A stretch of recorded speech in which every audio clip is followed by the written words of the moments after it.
दोस्तों, अगर आपको स्टॉक मार्केट सीखना है तो Amazon पर जाकर आप हमारे बुक पढ़ सकते हैं या तो Udemy पे जाकर आप हमारे वीडियो कोर्सेज भी देख सकते हैं।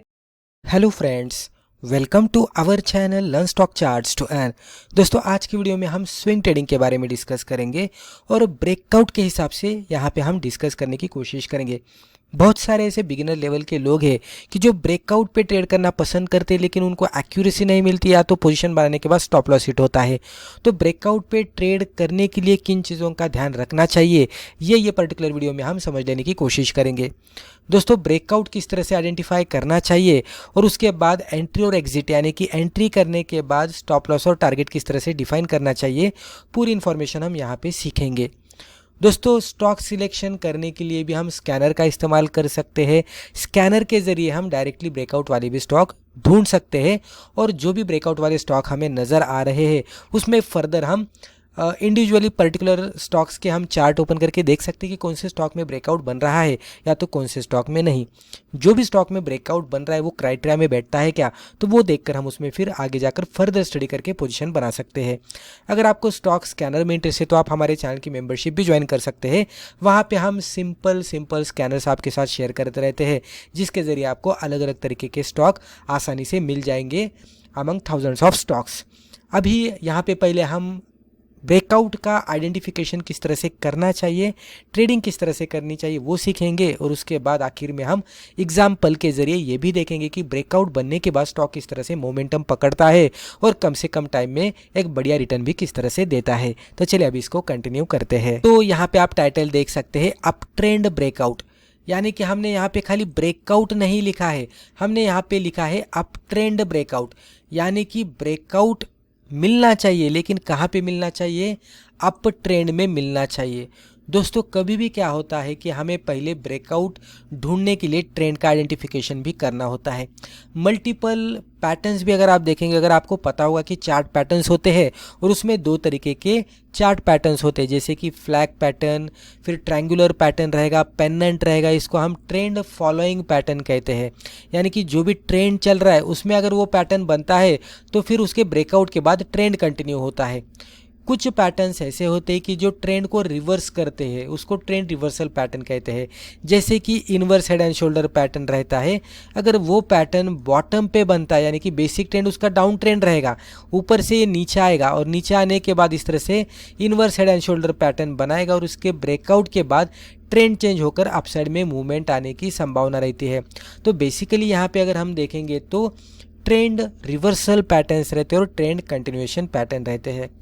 दोनों भी पैटर्न में हमें ब्रेकआउट का आइडेंटिफिकेशन करना होता है। लेकिन दोस्तों, जो ट्रेंड रिवर्सल के पैटर्न्स रहते हैं वो थोड़ा मुश्किल होता है। कुछ पैटर्न्स, अभी inverse head and shoulder pattern की एक्यूरेसी अच्छी खासी है, अगर ये पैटर्न मिलता है तो बहुत ही बढ़िया तरीके से वर्कआउट होता है। लेकिन कुछ पैटर्न हमें गलत सिग्नल देते हैं और उसके वजह से हम खराब स्टॉक में अटक भी सकते हैं। जैसे कि एग्जाम्पल के तौर पर अगर हम कहेंगे कि स्टॉक का फंडामेंटल खराब है, फाइनेंशियल्स खराब है, अर्निंग खराब आ रही है और ये स्टॉक नीचे जाकर कोई फ्लैग पैटर्न का ब्रेकआउट दे रहा है और मान लीजिए हमारे हिसाब से वर्कआउट होकर टारगेट देता है और हम उस पर एग्जिट करते हैं तो अच्छी बात है। लेकिन ये टारगेट पे नहीं जाता और इन बिटवीन ही रिवर्स होता है और फिर से नीचे आता है और अगर आप स्टॉप लॉस पे एग्जिट नहीं करेंगे ना, तो ये जैसे ये प्रीवियस लो को ब्रेक करेगा, इसमें बहुत सारी गिरावट आएगी और आप इसमें लॉन्ग टर्म इन्वेस्टमेंट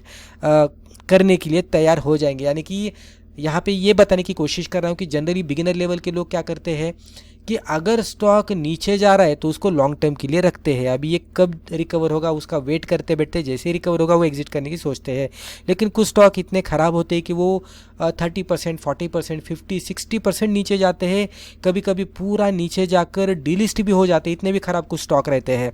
तो उस तरह के स्टॉक में अटकना नहीं चाहिए। तो इसीलिए हमें पहले बेसिक ट्रेंड को आइडेंटिफाई करना है और उसके बाद ब्रेकआउट का आइडेंटिफिकेशन करना है। तो उसके लिए हमने यहाँ पे लिखा है अप ट्रेंड ब्रेकआउट।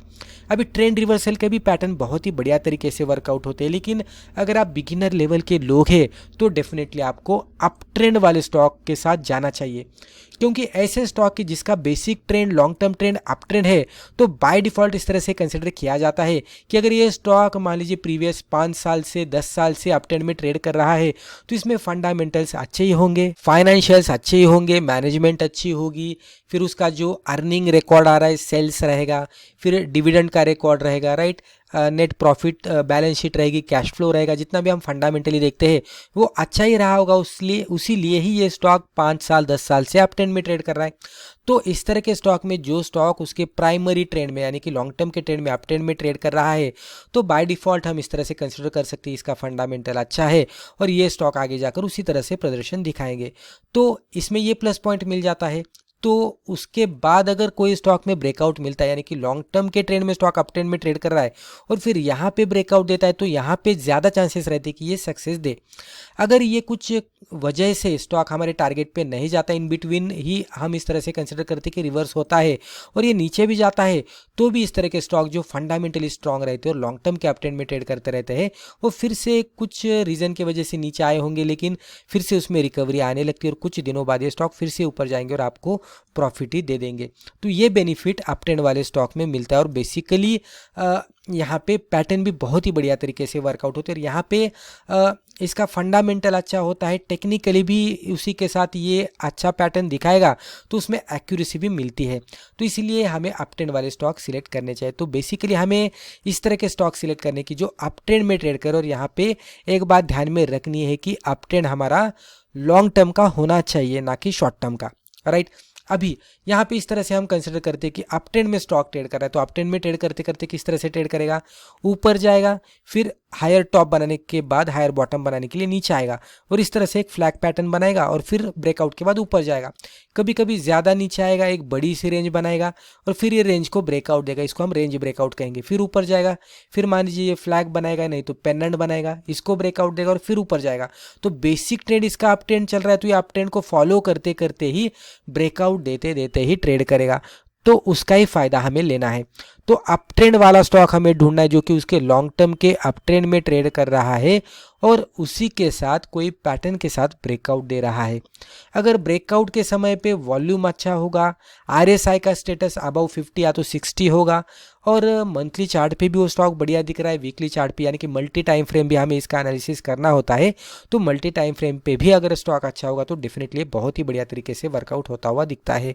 तो इसीलिए हमें अप ट्रेंड वाले स्टॉक में ही ब्रेकआउट ढूंढना चाहिए। अभी क्विकली हम इसका एग्जाम्पल भी देखते हैं, उससे आपको और भी क्लियर हो जाएगा। अब हम यहाँ पे देख सकते हैं एग्जाम्पल, ये बुलिश पैटर्न हमने यहाँ पे सिलेक्ट किया, यानी कि बुलिश हमने इसीलिए यहाँ पे लिखा है कि इस तरह का स्टॉक हमें देखना है कि जो बुलिश मोड में ट्रेड कर रहा है, यानी कि जो अच्छे खासे अप ट्रेंड में ट्रेड कर रहा है। आपको इसका लॉन्ग टर्म का चार्ट देखना है, आप मंथली चार्ट देख सकते हैं, वीकली चार्ट देख सकते हैं और फिर उसके बाद डेली चार्ट पे एंट्री और एग्जिट का मौका ढूंढ सकते हैं। अभी यहाँ पे मैं आपको पैटर्न भी बताऊंगा और एंट्री एग्जिट किस तरह से करनी है वो भी बताऊंगा। पहले अगर आप देखेंगे तो स्टॉक यहाँ से अप ट्रेंड में ट्रेड करने लगा, उसके बाद इस तरह से थोड़ा सा रेंज में चला गया और इसको इस तरह से मार्कआउट करेंगे तो ये फ्लैग जैसा आपको दिखेगा और ये फ्लैग पैटर्न को ये एक बढ़िया से बुलिश कैंडलस्टिक के साथ ब्रेकआउट मिला और नीचे वॉल्यूम भी यहाँ पे अच्छा खासा बनता हुआ दिखा। जैसे ये ब्रेकआउट बनता है तो ये फ्लैग पैटर्न एक ट्रेंड फॉलोइंग पैटर्न है, अप ट्रेंड में ये पैटर्न बना है तो ये एक्यूरेसी के साथ वर्कआउट होने की संभावना रहती है।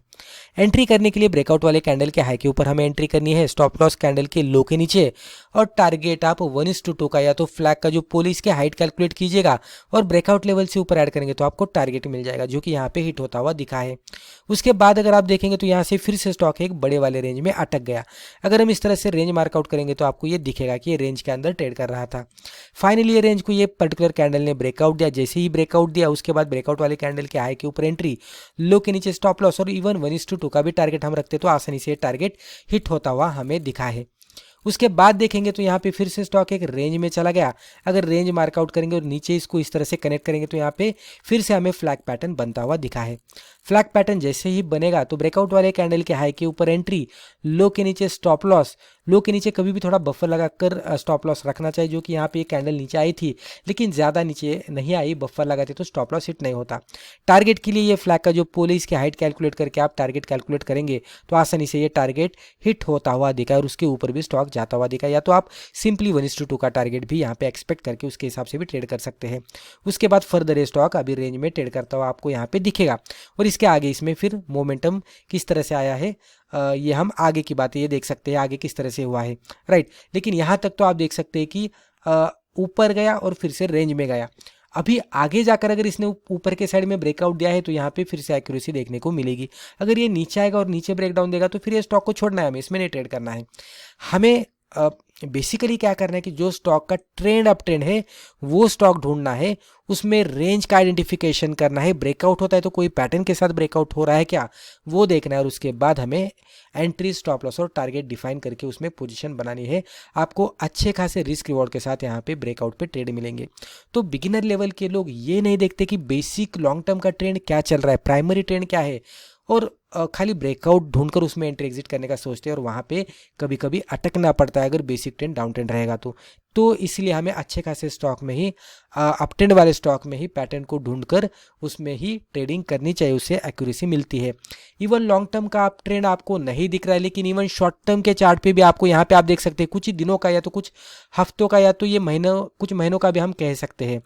तो रिसेंट कुछ महीनों से भी ये अप ट्रेंड में चल रहा है तो भी कंसिडर करके हम इसमें ट्रेडिंग कर सकते हैं। लेकिन डेफिनेटली हमें थोड़ा कंपैरेटिवली लॉन्ग टर्म का ट्रेंड देखना चाहिए और उसके हिसाब से ही ब्रेकआउट पे ट्रेड करना चाहिए, उससे एक्यूरेसी डेफिनेटली हमें अच्छी खासी मिलती है। तो दोस्तों मुझे लगता है रिस्पेक्टिव वीडियो में हमने जो भी डिस्कस किया इससे आपको ज़रूर फ़ायदा हुआ होगा। Thank you.